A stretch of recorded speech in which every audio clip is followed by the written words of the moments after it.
Oh, okay. How influencers cover up crimes against humanity. I'm trying to get all these like influencer ones done today, so we got like 2 or 3 left. To an unexperienced viewer, these Uyghur influencers would just look very genuine. These women post about the most mundane things like puppies or travel or makeup. But then embedded in this lifestyle content, there are hidden subtle propaganda messages. I believe the main aim of these channels is that of whitewashing the human rights abuses. Further evidence of the harsh detention now we got and something a little bit more serious of a people, not for what they've done, but for who they are. Every single provision in the United Nations Genocide Convention violated by the Chinese government's treatment of Uyghurs and other Muslim minorities. You know, they would win over algorithms because this content is very fresh and it catches people's attention. These people, they slander us for nothing. We believe that Beijing's propaganda machine is refining its techniques. They have basically succeeded in controlling that within China's borders, but now they're attempting to control the narratives outside of their borders as well. All right, real quick, before we can get into this, because I've never seen this before, I'm assuming the gist is, like, the influencers are going to try to drown out all the negative stories that are actually going on, which I don't know how they do this, because I don't understand all these algorithms and stuff like that, but if, like, they actually are, I mean, I do know that the U.S. does this stuff, too, where that's whenever, like, COVID was happening and stuff like that, I'm always like, all right, this is the story that drowns out all the other news cycles. And I was always like, all right, what are they hiding? Like, what's actually going off on the side that we're not aware of? And, like, I watched one of these things earlier, and I was like, well, there was a huge PFAS problem with food and water in Michigan and stuff like that. And it's like, never heard a single thing about it. So they're aware of it. They know how to control kind of the media and how to drown the big stories out if they really, really want to. My name is Daria Mpyumbat, and I'm a China analyst at the Australian Strategic Policy Institute. I focus on the intersection between China, human rights, and technology. We started noticing these ethnic minority influencers that kept popping up in our searches. The algorithm kept suggesting these videos to us, so we decided to look more deeply into it. My team and I went through 1,700 videos.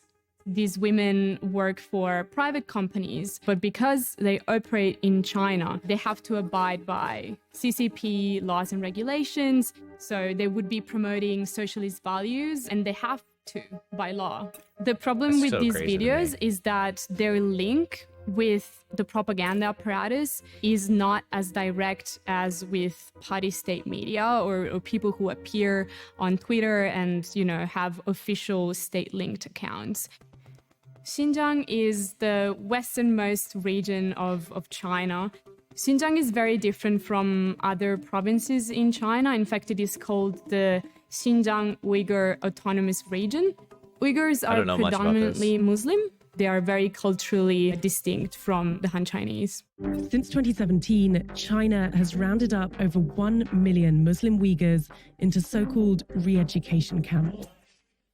These camps are, in fact, just indoctrination and often forced labor camps, where a lot of these people are still detained.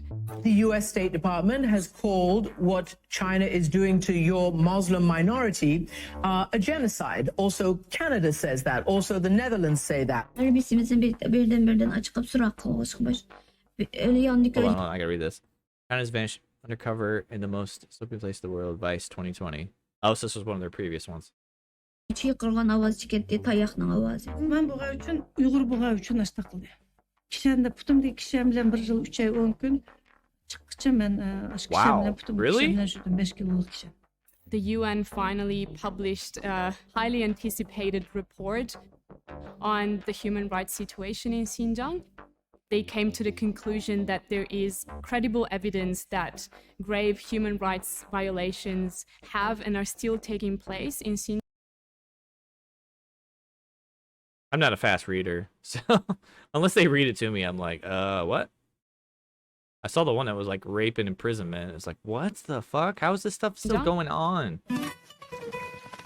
Hello， 大家好，我是00后的古 Dude, 力。 did I skip something? Hello， 大家好，我是迪娜。We that grave human rights Or did I just violations pause at the have and are perfect still moment? taking place in Xinjiang. Almost. Hello， 大家好，我是00后的古力。Hello， 大家好，我是迪娜。We started seeing all these ethnic minority influencers pop up in this series of videos. The thing that stood out to us was that we were on YouTube, which is a platform that is actually banned in China. Is it really? 可以负责任地告诉大家 ，HM 和西方媒体的报道纯属子虚乌有。 Most of these accounts Western media is fake, started what? popping up from mid 2020. 古力，你看，我在去邻居家的路上找到了一只小狗。 By YouTube, so they got So a bunch to of an fake accounts. unexperienced viewer who doesn't know about what is happening in Xinjiang, they would just look like genuine lifestyle videos. But then embedded in this lifestyle content, there are hidden subtle propaganda messages, and then you also have the more overt, strictly propagandistic messages that are embedded in the videos.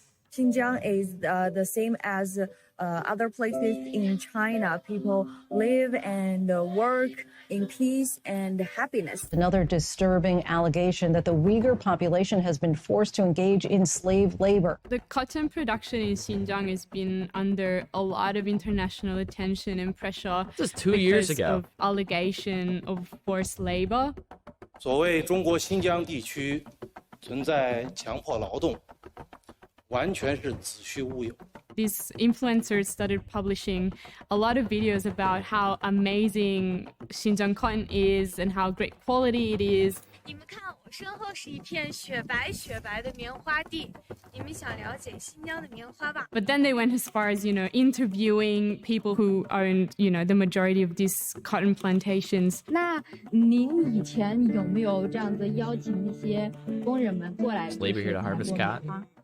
以前有过这样的事儿啊，多久以前？那就10年，最少是10年了。 Why are they in like military gear? They're cotton farmers. Boycott in China. Why? For taking a stand against the alleged use of forced labor in Xinjiang in the production of cotton. So here Guli is doing a piece to camera and talking about the H&M controversy. 最近也没怎么关注新闻，不查不知道，一查真搞笑。原来是一家叫 H&M 的瑞典服装企业，以强迫劳动等等原因作为借口，开始抵制咱们的新疆棉花。H&M 干的确实是让人匪夷所思。I think the technique behind this propaganda push is to actually flood the information environment with random content so that when you search for Xinjiang or search for Xinjiang cotton or forced labor, this is the content that comes up and not all of the investigations recording the human rights abuses. To the international community. That's so fucked up, but that's like the world we live in these days. It's like, if you know how to target the media in a specific way, you can influence it or dilute it or suppress it. I have some friends that like really love kind of like the China and Japanese culture. Obviously it's not really like today's culture, it's like the past culture, like samurais and like blah blah blah, and like yeah, some of it they convene like very like family oriented blah blah blah, but like for me personally, I see enough of this stuff that I'm like, I'm terrified to go there. Like I feel like I'll be arrested and like stuck there and never be able to come back. China has I'll a say message the wrong thing. that its Xinjiang province is a wonderful land. The Chinese Communist Party would like a depiction of Xinjiang as an idyllic land of ethnic harmony. 我为什么会选择回到农村？因为我们这发展也是挺不错的。 Covert propaganda messaging is still linked to state policies, but without necessarily expliciting it. So about how ethnic minorities live in harmony in Xinjiang, or about how developed the region has become. 我们新疆人的生活过得还是非常美满快乐的。在我们新疆看病，就是我哪天我身体不舒服看病的话，是80%都可以报销的。The assimilation of ethnic minority groups has always been a priority for the Chinese government. Ultimately, the Chinese Communist Party wants these people to feel primarily Chinese and belonging to the motherland of China. Komünizm sistemasidagi robot insonlarni kurashtirish, tilingni, madaniyatingni, hamma narsani boshlarning bosgan qilib ishlagan holatda kommunizmcha sotsializmda yashashga sizni majburlash. 这些事实真相，炮制、散布大量涉疆谎言谣言，企图抹黑中国的形象。 I think part of the efficacy of this content is that it creates plausible deniability for the Chinese government, sort of showing that there are Uyghurs out there who are willing to stand by the Chinese government and openly say that they are fine and they're not being suppressed or exploited. There is no genocide and no forced labor. But one side has very credible, solid evidence. What is it you want the world to understand about the Uyghur experience? And the other side has I really want to watch that video propaganda videos. Because this one's just a short one. Watching these videos, I just feel very uneasy about how these women are being somewhat instrumentalized. I still think, you know, they're being used as a pawn by the Chinese Communist Party to just debunk allegations against its human rights abuses. I'm really curious. We got like 11 seconds left. I'm really curious if these women that are like these cute influencers are aware of what's going on, or if they're like live in kind of like the upper echelon of society and aren't even aware of it, so they're just naive. So when they're like, yeah, everything's great, it's because everything's great for them, and they're just like shielded from what is actually going on and stuff like that. Because like if you were one of those people and you were aware of what was going on and you're basically getting paid to cover it up, like, how do you sleep at night? Or like, what's your end game? Like, hey, do this for 5 years and then make a bunch of money and get the fuck out? Like, I doubt that's a possibility. So I'm like, I'm just assuming that they're just young and naive and just like trying to make a name for themselves, and they actually haven't really done any digging or any research, and that's just like depressing, man. I feel like a lot of influencers are like that. They just read the surface level and don't do any actual reading or read any articles or like go visit places and see for themselves. And that's just sad. 我们下期再见。